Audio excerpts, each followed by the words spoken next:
Hello. Screencastify is a free Chrome extension that you can add to any Chrome browser. And I'll explain the steps to get that um, where you need to. If you're not familiar with Chrome extensions, those are just add-ons that you can add to the Chrome browser that allow you to do some really neat things without leaving Chrome. It's kind of like adding an app to the browser.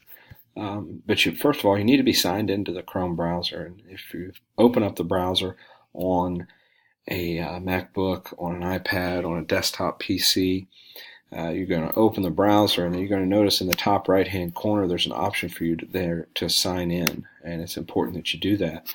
Once you sign in to Chrome, a little Chrome 101 for you, it'll sync that Google's information that has stored about your browsing history, any saved passwords for specific websites that you've allowed Google Chrome to save.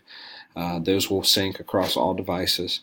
So it is pretty neat to sign into Chrome when using it. If you're on a Chromebook, particularly for those secondary administrators that may their students may be using Chromebooks. If you're using your Chromebook, it's likely that you've signed into the Chromebook with your Google your credentials from Berkeley County. So you don't need to do this step. You're already signed into Chrome. Okay. Then you're just going to access the Chrome Web Store, and you're just going to do a search in the Web Store for Screencastify.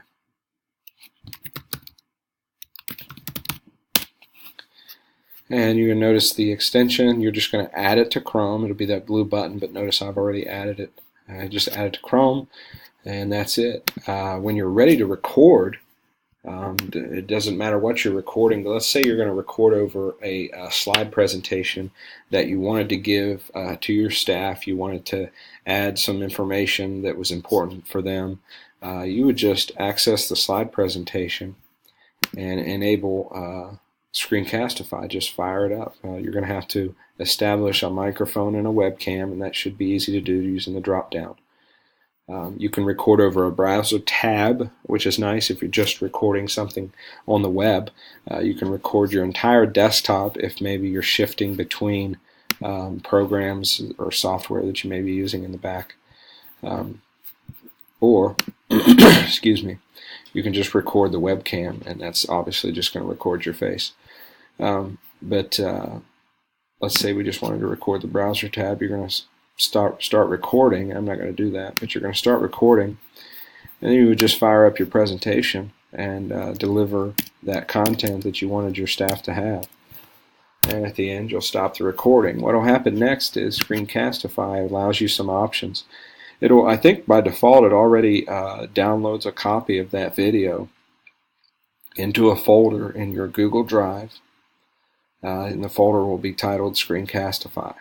So you'll find the video there.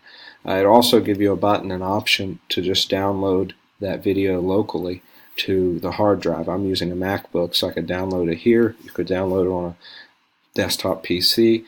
But it's nice to have a local copy of that, and I'll explain why maybe in the next video with some other tools. But that's Screencastify. It's really simple, easy, free way. There are a number of other ways to do screencasts as well. I'm using Screencast-O-Matic right now to record this for you, and there are other ways to do so, but this one is pretty simple, and it's pretty swift. You can do some minor editing of the video afterwards also.